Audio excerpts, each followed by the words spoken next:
welcome Your Excellency, sir, to address the nation.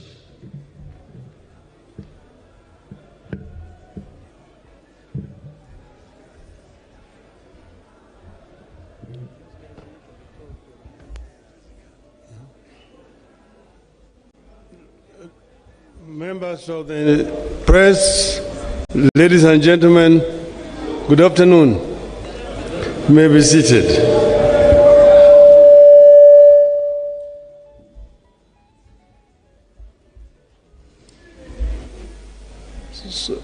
Ladies and gentlemen, we have a statement to release as the leadership of Azimio la Umoja One Kenya movement, following the filing of the presidential election petition at the Supreme Court of Kenya today, August 22nd, 2022. A short while ago, we successfully filed our presidential election petition at the Supreme Court of Kenya. The action we have taken is perfectly in line with the stipulations of our Constitution on resolving electoral disputes. It affirms our deep belief in constitutionalism, the rule of law, and a peaceful resolution of disputes, including high-stakes ones like the presidential election. You have been shocked that as we prepare to go to court, others tried to stop us. Kenyans and all those who followed our campaign will recall that fighting and ending corruption in Kenya was a core agenda throughout our campaign as Azimio la Umoja One Kenya coalition party. The presidential election results announced last week represent that continuing struggle, pitting the forces for democracy and good governance against the corruption cartels that are so determined that they will stop at nothing to take control of the government in this country.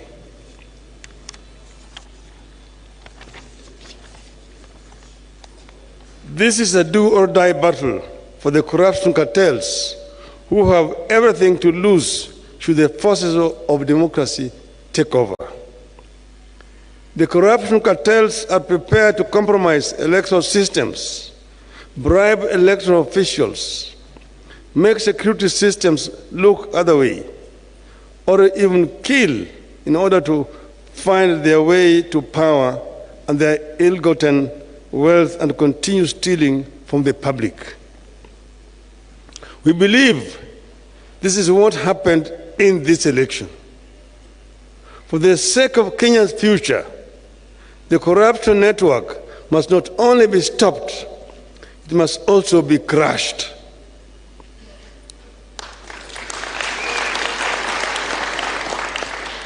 This attempted takeover of the country in this election has not been an isolated phenomenon. It has been in the works every electoral cycle. The corruption cartel has been intruding into our elections by not only financing specific candidates, but also by threatening or assassinating candidates and election officials. The corruption cartels have steadily been moving into manipulating electoral demands and suppressing the participation of voters who support rival political formations. Their activities that make it clear voters and votes do not matter have progressively reduced voter turnout in Kenya.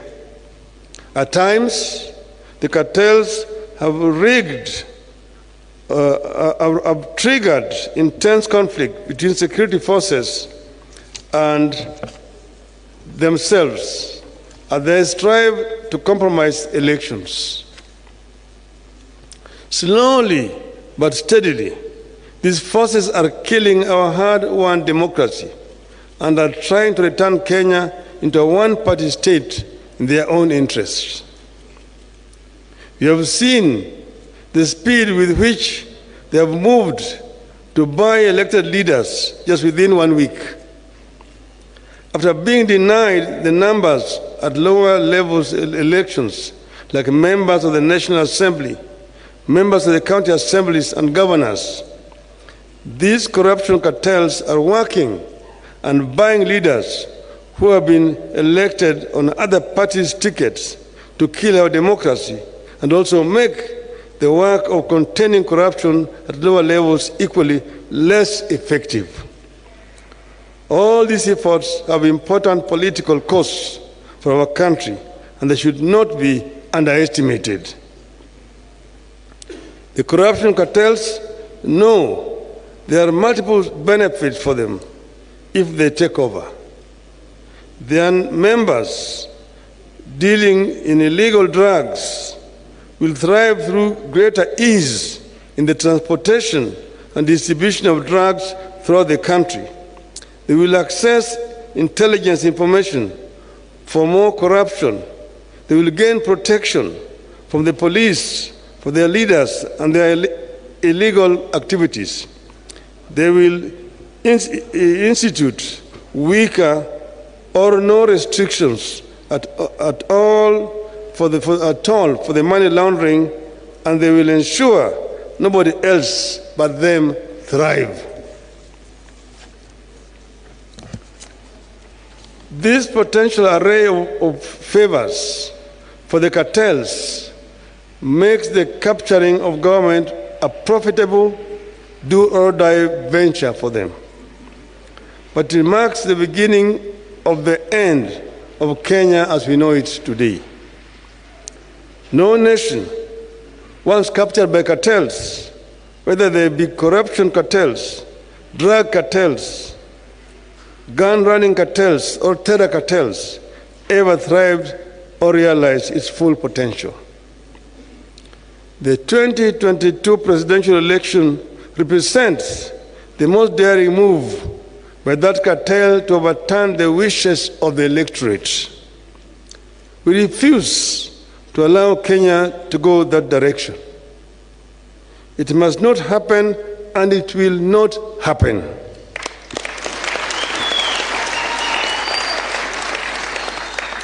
This is what the steps we have taken today and the ones we will take going forward are all about, to stop the corruption cartels from getting to the heart of our nation and government, the presidency, and to stop the corruption cartels from jeopardizing electoral health and democracy in our country. Otherwise, we'll have no country.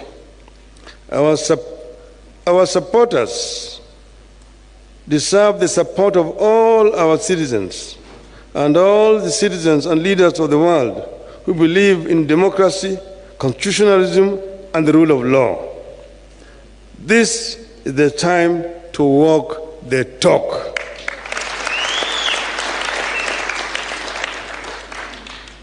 And I want to add, nitasema kichache kwa Kiswahili. Leo tumefikisha kesi yetu mbele ya mahakama kuu taifa letu juu ya yale janga ambayo imefanyika katika uchaguzi ambayo tumefanya wiki mbili iliyopita. Tuna hakika ya kwamba tuko na ushahidi wa kutosha ya kuonyesha kwamba sisi ndio tulishinda uchaguzi huu. Imedhihirika wazi baada ya sisi kufanya uchunguzi na wale wengine ambaye walishiriki katika hiyo ulaghai kujitokeza kama Wakenya kusema maovu imefanyika hapa, sisi wenyewe tuliitwa, tulipa pesa, lakini tuko tayari kutoa ushahidi, na shahidi yuko hapa. Yale ambaye imedhihirika siku hizi chache ambaye imepita ni kitu ambaye inaweza kuandikwa katika historia ya siku zijazo. Hatukuwa hata na uchaguzi ambaye mtu anaweza kufurahia. wale walanguzi, wawezi walikuwa wamo ndani ya kule ukumbi kule Bomas of Kenya. Hapo walikuwa wanabadilisha matokeo kutoka eneo moja na eneo lingine hapo na wanaingiza huko. Ukiona yale maovu walifanya siku hizo unaweza kushangaa. Na vile vile wakuu wa tume ya uchaguzi ukaongoza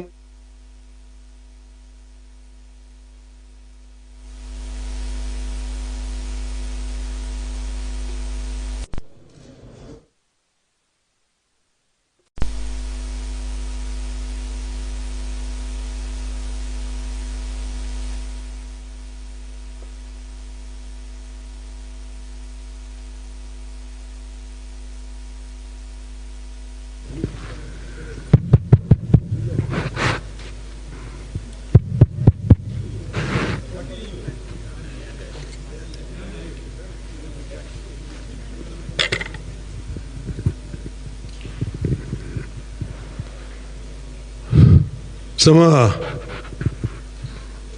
Tumesema ushahidi tuko nazo ya kutosha kuonyesha yale maovu yalifanyika. Na tumesema vile vile hata wakuu wafanyikazi wa tume ya uchaguzi wakaongozwa na yule mwenyekiti wao walifanya maovu mengi zaidi. Ukiona mwenyekiti mwenyewe akitofautiana na wanachama wake na kutangaza hata kama ma constituencies 31 kutoka yao yalikuwa hajawekwa pale, na aibu kubwa kwa demokrasia ya Kenya. Lakini tunatoa shukrani kwa Wakenya kwa kusimama imara na vile vile kuonyesha utulivu wakati huu. Tunasema Wakenya wangoje wawe na subira. Maana yake tunasema subira huvuta heri. Tuna hakika ya kwamba mwishowe ukweli itajulikana, na hiyo ukweli itapata sisi huru. Kwa hivyo sisi nasema asanteni sana Wakenya wote pale kila mahali mko, hata marafiki wetu kutoka ng'ambo ambayo wako hapa. Tungependa kuwasihi wawe na subira, wasijiingize katika mambo ya siasa ya kindani ya Kenya. Wacha Wakenya wasuluhishe mambo yao kama Wakenya, na sisi tunaweza kusuluhisha mambo yetu. Asanteni sana. Mungu awabariki. Mungu ibariki Kenya.